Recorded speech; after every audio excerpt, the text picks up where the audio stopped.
Bonjour, pour ce rendez-vous de la semaine, spécialement dédié à l'écologie et au développement durable, c'est la jeunesse qui prend les manettes de ce JT. Voyons tout de suite les 6 grands titres de ce vendredi 22 mars. Reportage exclusif tout d'abord au sein de la marche climat de Versailles où nous avons retrouvé quelques Vélisiens très impliqués. Un petit tour ensuite par l'exposition Faim et Climat du CCFD Terre Solidaire, Bon Appétit et Alternativa Versailles. Après un entretien d'une quinzaine de minutes avec le maire Pascal Thévenot, il vous en apprendra davantage sur la position de la ville en matière de développement durable. Nous irons ensuite visiter le Sictom d'Issy-les-Moulineaux qui traite les ordures ménagères des Vélisiens. Puis nous partirons plus loin dans les Yvelines à Thoiry pour s'imprégner d'une exploitation de biogaz. Et enfin, nous clôturerons ce JT en vous présentant la toute nouvelle mais également la toute première en sédentaire ressourcerie de Vélizy. Samedi, dans toute la France avait lieu la fameuse marche du siècle pour le climat. Plus de 350 000 citoyens se sont mobilisés partout sur le territoire. Ils étaient plus d'1 millier à Versailles et nous avons pu rencontrer quelques Vélisiens dans le cortège. Tout le monde est d'accord pour le Frozen et le sitting? Génial. Soupez les caméras entre vous.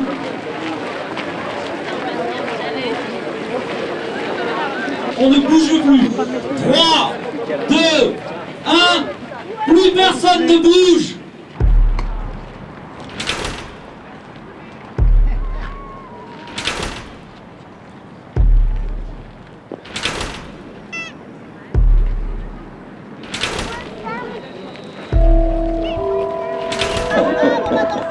Bon, à chaud, Yves, qu'est-ce que tu fais ici? Explique-nous un petit peu. Ah bah, qu'est-ce que je refais ici en fait? Parce que je suis ici tous les mois, depuis le mois de décembre. D'accord. Ça bouge bien à Versailles pour le climat? À Versailles, ça bouge de plus en plus en fait. On était 200 en décembre et aujourd'hui, je sais pas, mais le mois dernier on était 600 et là, vu le monde qu'on est sur les routes, je pense qu'on n'a pas être loin d'être 1000, enfin j'imagine. Est-ce que c'est prometteur ou du moins encourageant de voir autant de gens se déplacer aujourd'hui? Bah, j'ai envie d'y croire, oui. Voilà, parce qu'il est grand temps, ouais, bien sûr, c'est encourageant. Ça sert ce genre de marche quand même? Alors ça sert, c'est pas compliqué. Tant qu'on est plus nombreux, ça sert, voilà. C'est comme ça qu'il faut voir les choses. Plus on est nombreux à se mobiliser, plus on entraîne des gens avec nous, et plus forcément la réaction est obligée d'être derrière, quoi. On peut pas se dire que de plus en plus de gens sont inquiets de l'avenir et ne rien faire. Enfin, ça me paraît impossible. À Vélizy quand même, mobilisés? Les Vélisiens sont là, ils n'ont pas leur pour-quatre de Vélysiens, mais ils sont là tous citoyens, oui.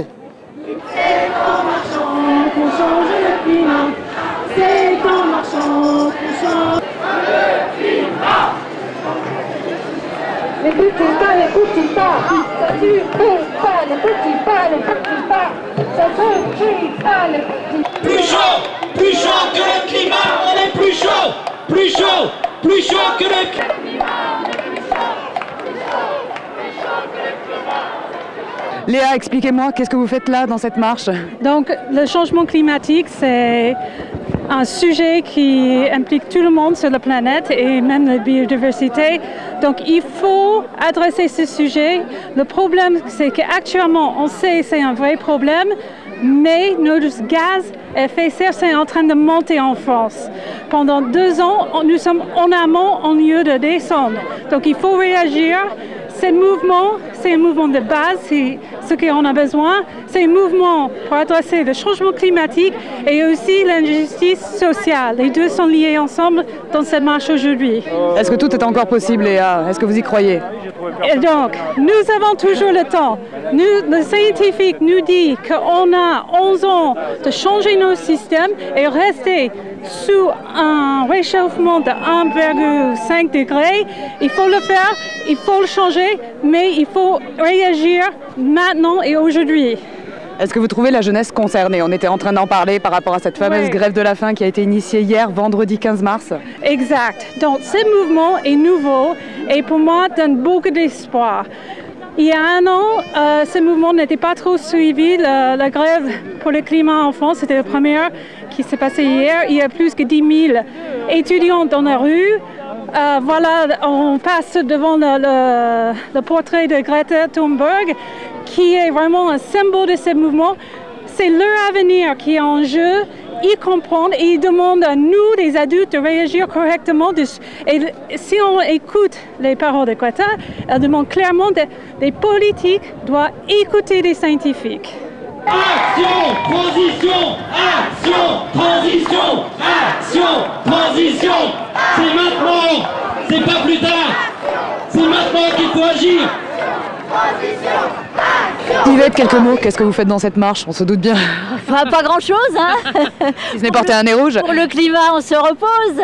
Il faut bouger, quelle que soit la manière de bouger d'ailleurs. Chacun fait à son niveau, simplement en triant ses déchets, simplement en parlant autour de lui, en étant conscient de ce qu'il faut faire, mais sans panique. Et petit à petit, on va, voilà, il y aura boule de neige et on fera de plus en plus parce que c'est vrai que la planète brûle, quoi. Vous avez l'air assez confiante quand même, hein? On n'a pas le choix. Simplement, on n'a pas le choix, quoi. Depuis le lundi 11 mars et jusqu'au vendredi 19 avril, l'exposition Faim et Climat a pris ses quartiers à l'Hôtel de Ville. Elle est proposée par le CCFD Terre Solidaire, Bonhomme Appétit et Alternativa Versailles. Son but, démontrer aux jeunes et aux moins jeunes les conséquences des dérèglements climatiques sur la faim dans le monde et la planète. 200 élèves y sont d'ailleurs attendus. Et regardez ce qui se passe chez nous. On est où là? Dans la région, je dirais, de l'Est de la France. Et ça c'est près de la côte atlantique. Voilà ce qui se passe chez nous. Allez, on fait le cercle. L'expo, on l'a voulu en constat, dénoncé, mais on l'a voulu aussi positive. Hein, d'où les trois parties. La première partie, c'est le constat. Voilà. Où en est-on aujourd'hui? Eh bien, on n'en est pas loin.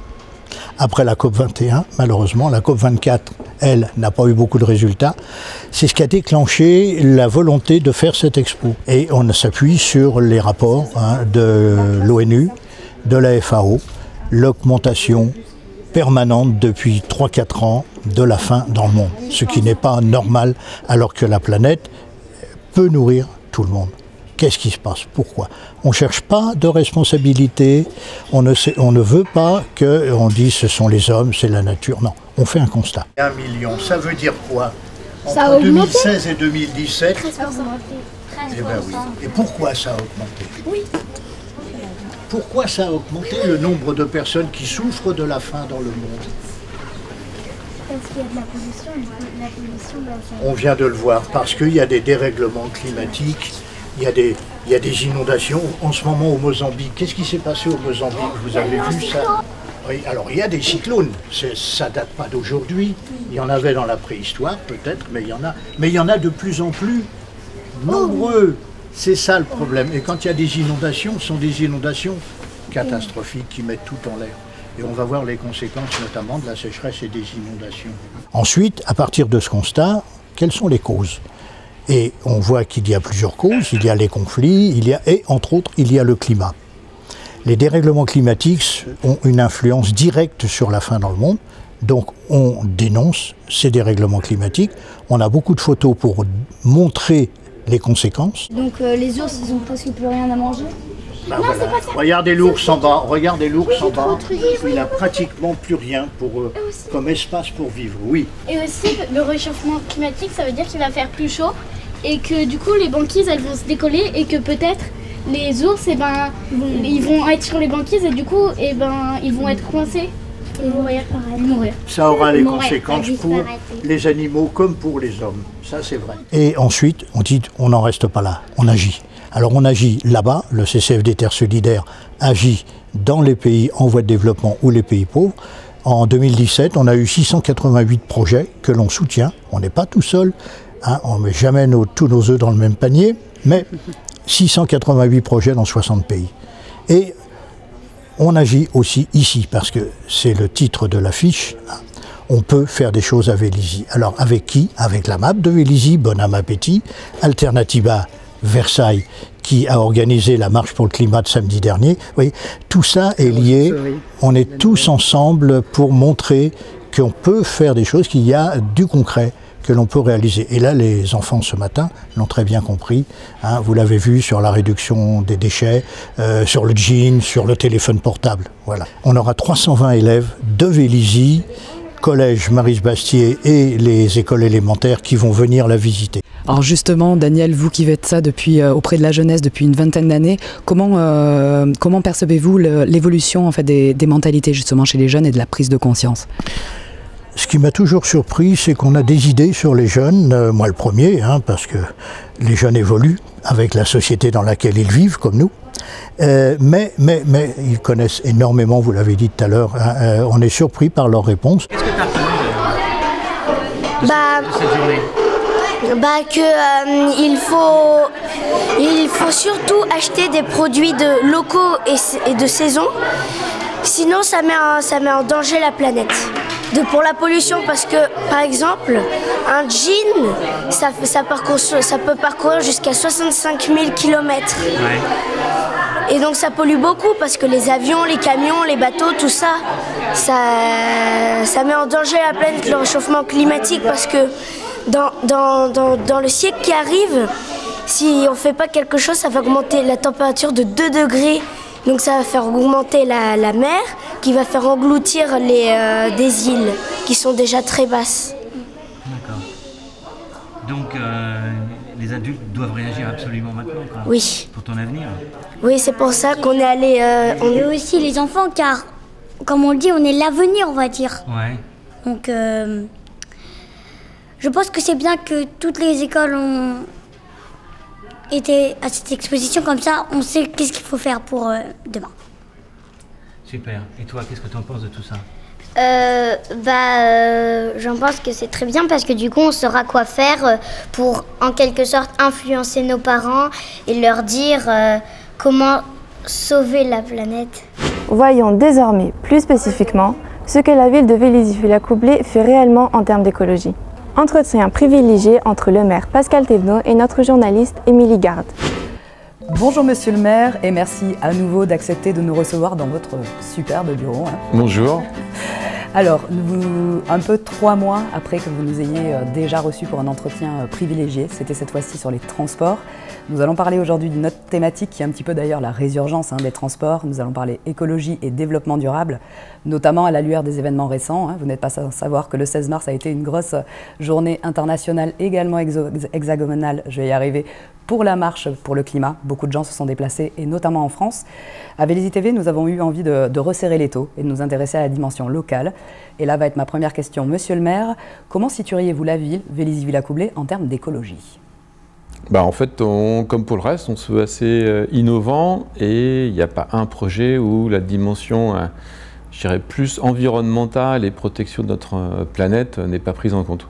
Aussi bien au niveau des transports qu'au niveau des espaces publics, qu'au niveau de la ville, du développement économique. En fait, tout participe au développement et à la protection de notre planète au sens large.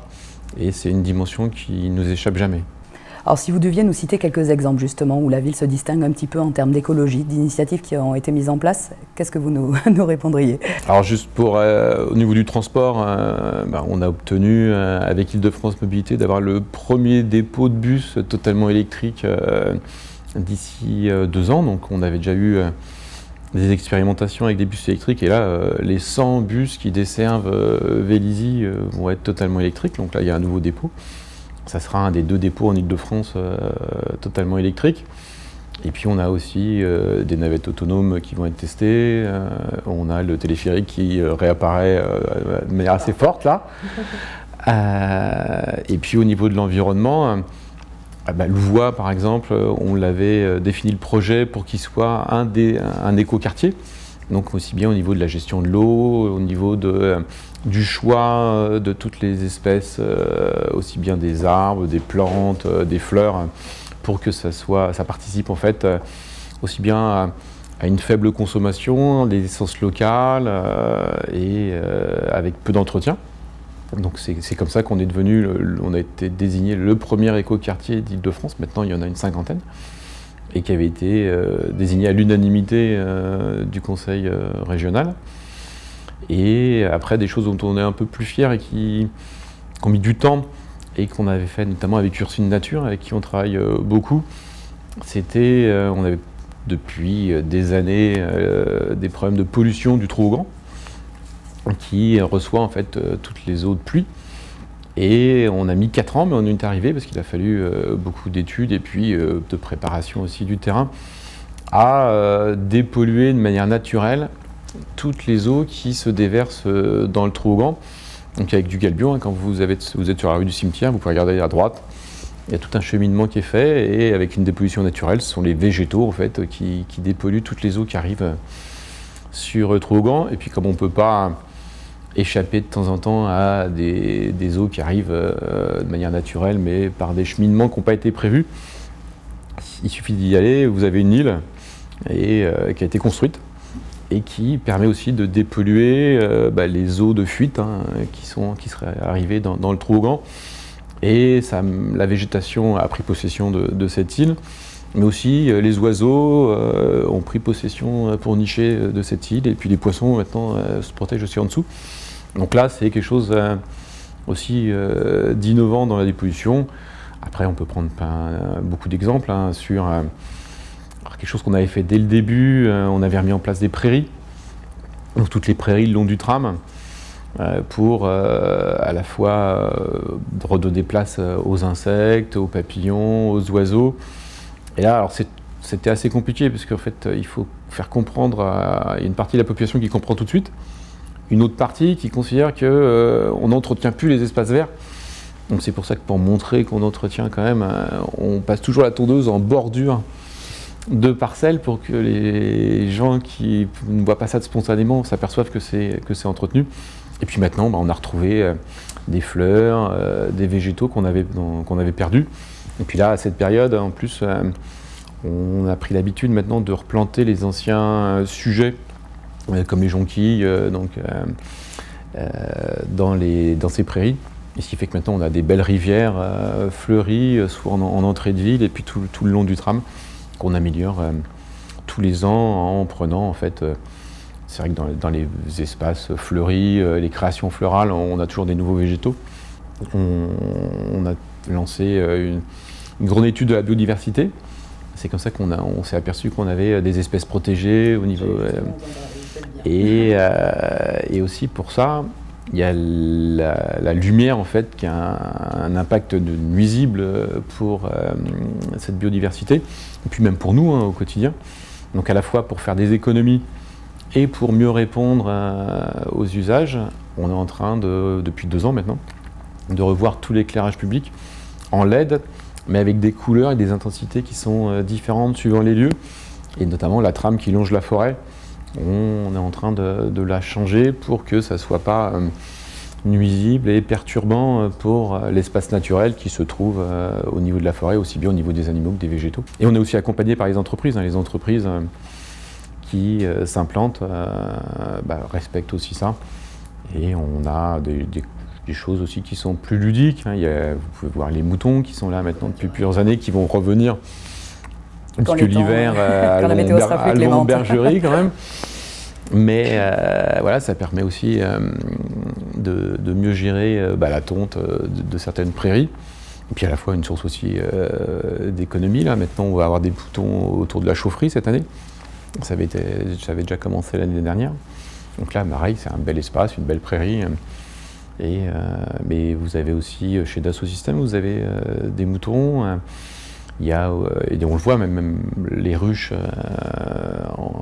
prennent place à Vélizy, soit dans les lieux publics, comme à l'ancienne église ou à l'Ariane. Ce sont des ruches qui sont sur des propriétés publiques, mais vous en avez aussi à V2, vous en avez dans la zone d'emploi, et les abeilles reprennent possession aussi du territoire.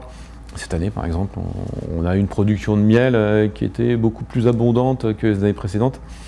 Et après, ça nous permet d'offrir du miel à chaque mariée. Et on a les poules aussi qui ont été, pareil, avec une association qui gère un poulailler sur la ville. Et ça permet aussi d'avoir une partie des déchets ménagers qui sont produits par les centres de loisirs, qui sont mangés par les poules. À une poule, c'est 150 kg de déchets par an. Et voilà, c'est plein de petites choses. Et en général, la population nous accompagne là-dessus. Et même dans les constructions, on a aussi des prérogatives où on explique aux gens que ça serait pas mal de prendre plutôt telle espèce qu'une autre, ou on a découvert qu'on avait 4 types de chauves-souris aussi sur la ville. Donc là, on préconise aussi dans les constructions des endroits qui soient plutôt disposés à leur permettre de nicher, à leur permettre de prendre possession aussi de l'espace privé. Donc beaucoup d'exemples, Beaucoup d'exemples. C'est ce qui me passe par la tête. Mais j'imagine qu'il y en a d'autres. Ouais. Donc ça, c'est pour ce qui a été fait. Regardons un petit peu vers l'avenir. Est-ce que vous avez, aujourd'hui jusqu'à la fin de votre mandat, celui-ci en tout cas jusqu'en 2020, ou alors peut-être le futur si vous êtes réélu, est-ce que vous avez en tête est-ce que vous songez à des initiatives très audacieuses, ambitieuses, qui auront une forte valeur ajoutée en termes environnementaux? Alors là, il y en a une, c'est au niveau du chauffage urbain, qu'on démarre maintenant. Il y a, donc là, la ville est chauffée par le chauffage urbain, donc c'est du gaz en fait, et qu'on récupère avec une cogénération. Et on récupère les vapeurs en fait qui font tourner une turbine pour produire l'électricité. Sauf que là, alors des fois il y a des excès dans la loi. On ne va plus pouvoir récupérer nos vapeurs, qui sont toujours là, mais comme elles sont produites par une énergie fossile, on ne pourra plus produire de l'électricité avec. Donc en fait la vapeur va être perdue. Alors, je trouve ça un peu ridicule, mais on avait aussi un autre projet à côté. C'était de substituer cette production de chauffage urbain par de la géothermie. Et on a une faille en fait qui traverse la ville d'est en ouest au sud de la A86 qui permet en fait de pouvoir aller capter de l'eau chaude en fait, à 2 km. Donc là, on a déposé un permis minier d'exploration pour vérifier que les études correspondent bien à la réalité. Et l'objectif, c'est de pouvoir produire près de 60% de notre chauffage urbain avec de la géothermie. Donc là, typiquement, purement renouvelable. Et ça va être, je pense, un beau sujet de fin d'année, de fin de mandat, et qui permettra aussi d'aller encore plus en avant pour pouvoir accompagner à la fois les entreprises qui sont intéressées, et puis en habitat collectif, c'est 100% de l'habitat collectif qui est chauffé par le chauffage urbain, et puis l'eau sanitaire aussi. Donc ça va être un beau sujet. Et autrement, je pense que ça va être au niveau de la mobilité. Là, il y a pas mal d'expérimentations qui se font. Et on va vite se retrouver, je pense, avec quelques véhicules autonomes, tels que Mila qui va prendre possession de la voirie dans les mois qui viennent. Et j'espère que l'expérimentation sera positive pour pouvoir continuer à cette fois à avoir le juste transport aussi bien dans son environnement que dans son usage. Donc là, et puis un territoire, Versailles Grand Parc aussi, qui travaille beaucoup sur la mobilité et le développement durable. Puis on a continué avec maintenant, on a des programmes immobiliers ou même d'entreprises en bois. Donc là, on a 2 programmes qui sont lancés et qui seront en structure bois en fait. Donc sur les anciens l'ancien site d'Alcatel, et puis à Louvois, on aura aussi un bâtiment en bois. Voilà, on cherche à participer à un acteur qui participe à défendre notre planète. Puis après, il y a le geste quotidien. On se bat souvent par rapport à... Il y a ceux qui... Quand on coupe un arbre, c'est toujours compliqué. Donc des fois, on ne peut pas faire autrement parce que l'arbre est mort.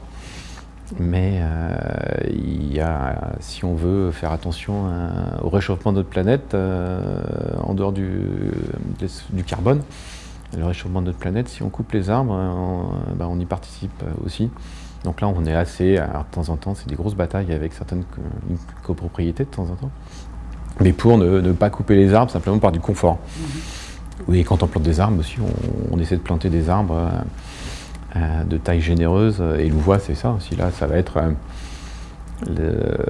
au mois de mai, on va aller choisir les 300 arbres qui vont être plantés dans les années qui viennent sur Louvois et qui vont participer aussi à l'environnement et à reverdir, et puis, mais surtout à participer alors modestement au niveau de Vélizy à éviter le réchauffement de notre planète.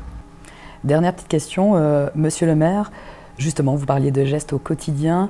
Finalement, l'écologie, le développement durable, une affaire internationale, nationale ou locale, selon vous? Alors c'est, je pense, une prise de conscience internationale. C'est pour ça qu'il faut y faire très attention, notamment au niveau de la fiscalité, parce que c'est quand même... C'était pas spontané, hein, il a fallu des dizaines d'années pour que tout le monde participe et prenne conscience de ce geste quotidien. Donc là, typiquement, la taxe carbone et puis la fiscalité punitive, je pense, a fait en sorte que maintenant, quand on demande aux gens leurs priorités, c'était une des priorités, et maintenant c'est pas obligatoirement une priorité, c'est plus le panier de fin de mois qui devient la priorité. Donc là, il faut faire attention à ça. Mais c'est une prise de conscience mondiale, parce que tout seul, on ne pourra pas le faire, hein, ça ne suffira pas. Mais c'est le geste quotidien. Et je pense qu'on doit faire en sorte, même au niveau local, que chaque Vélizien, dans son quotidien, ait des gestes pour avoir une action qui protège notre environnement. Mais ça va de l'éclairage, ça va de la consommation d'eau, ça va du tri aussi. Hein, on a encore beaucoup de chemin à faire, parce que dans le tri des ordures, le Vélizien n'est pas exemplaire, mais je pense que le français n'est pas encore exemplaire. Et là, il y a encore beaucoup de chemin à faire. Mais voilà, donc c'est aussi ce geste quotidien pour que ça devienne naturel. Et c'est beaucoup plus facile de vivre avec cet état d'esprit. Merci Monsieur le maire, en tout cas, d'avoir accepté de répondre à toutes nos questions. Je pense qu'on se revoit très prochainement, peut-être dans 3 mois également. Je trouve la fréquence assez sympa pour parler d'une thématique encore ciblée. À très bientôt. Merci. Justement, Monsieur le maire, vous parliez du zéro déchet. Mais qu'en est-il réellement de la gestion des déchets produits par vos habitants? Où vont-ils? Sont-ils brûlés ou recyclés? Vélizy TV est parti à Icéane, à Issy-les-Moulineaux, le site sitcom en charge de Vélizy, qui renferme à la fois un centre de tri et un incinérateur de déchets. Chaque année, près d'1 demi-million de tonnes de déchets des communes du sud-ouest parisien sont collectées pour être ensuite transformées en électricité ou en chauffage urbain. Plus de 85 000 foyers, bâtiments publics et équipements sportifs bénéficient de cette énergie renouvelable. Un bienfait rendu possible grâce au SICTOM, le plus important syndicat de traitement et de valorisation des déchets ménagers européens. La transformation s'effectue à Icéane, au cœur du Grand Paris, grâce au savoir-faire de Thiru, une filiale d'EDF spécialisée dans la valorisation énergétique des déchets. Donc une fois que les déchets ont été déversés dans la fosse OM, on a 2 ponts, enfin on a 2 grappins qui sont automatiques, qui peuvent fonctionner tout seuls, mais qui peuvent aussi fonctionner avec un pontier à partir de la salle de commande. Ça c'est plutôt quand on a des niveaux difficiles au niveau de la fosse, où on a une intervention plutôt manuelle. Chacun des grappins donc, peut amener, donc on voit ce qu'on voit juste à côté, ça met les déchets, hein. Une pinche c'est à peu près 5 tonnes de déchets, ça va déverser, voilà, un camion benne, ça va déverser dans la trémie. On peut incinérer jusqu'à 30 tonnes de déchets par heure. Et là, ça tombe petit à petit sur la chaudière, où là on a une grille, hein, comme un barbecue, un petit peu, ça vient brûler sur une grille. Dans la chaudière, en fait, on a une température qui est de l'ordre de 950 000 degrés. Donc les déchets brûlent. Quand on a atteint une température de 850 degrés, on n'a pas besoin d'avoir de fioul derrière pour brûler.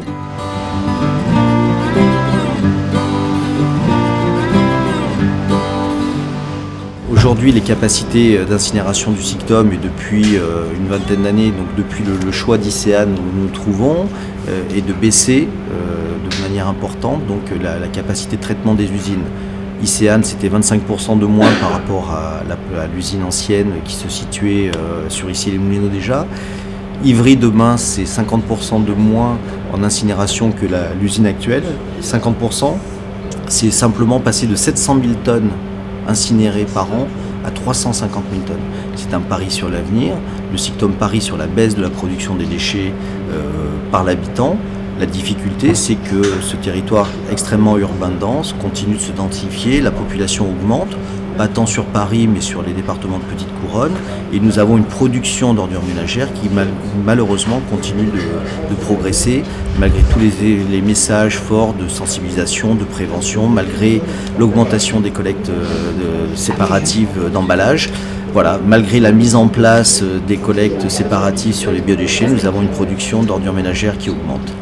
Non pas en termes de kilos par an par habitant produit, mais en nombre d'habitants. Et ça, c'est un grand défi que nous avons devant nous pour que justement le pari sur la baisse de capacité d'incinération ne se traduise pas immédiatement par une augmentation des tonnes déposées en décharge.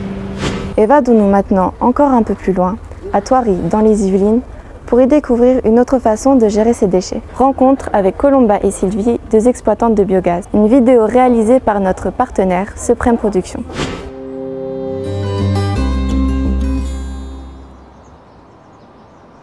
Bonjour, Colomba de la Panouse, présidente Thoiry Bioénergie et directrice générale déléguée du parc zoologique de Thoiry. Bonjour, je suis Sylvie Fleury, directrice technique Thoiry Bioénergie, experte méthanisation. J'ai choisi de produire du biométhane parce que je souhaitais qu'on puisse chauffer avec de l'énergie renouvelable les 80 bâtiments du parc zoologique de Thoiry. Nous utilisons 10 950 tonnes de déchets par an qui sont constitués donc des fumiers du parc, des déchets verts de paysagistes, des fruits et légumes invendus de supermarchés et des déchets aussi d'agriculteurs. Cette unité de méthanisation se distingue du fait de sa haute technicité, sa petite taille et sa performance énergétique optimisée. En plus du gaz, cette unité de méthanisation produit environ 10 000 tonnes de digestat par an. Le digestat pourra être utilisé pour fertiliser les jardins du zoo, les champs des agriculteurs, et comme il est plus écologique, on pourra aussi l'utiliser en agriculture bio. Ce projet a permis de développer le réseau de gaz de ville et permis de desservir quelques milliers de foyers, dont ceux de Thoiry. Le partenariat entre Thoiry Bioénergie et le parc zoologique, qui reçoit 440 000 visiteurs par an, permet de sensibiliser les enfants aux énergies renouvelables, à la bonne gestion des déchets, pour bâtir un meilleur monde demain.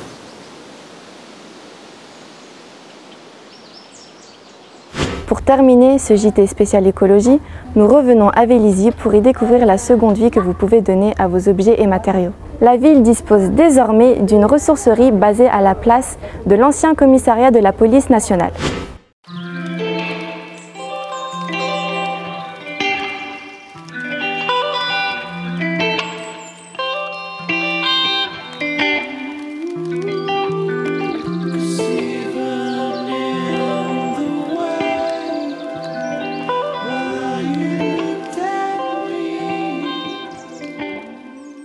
Je suis super contente, c'est bientôt l'ouverture le 3 avril.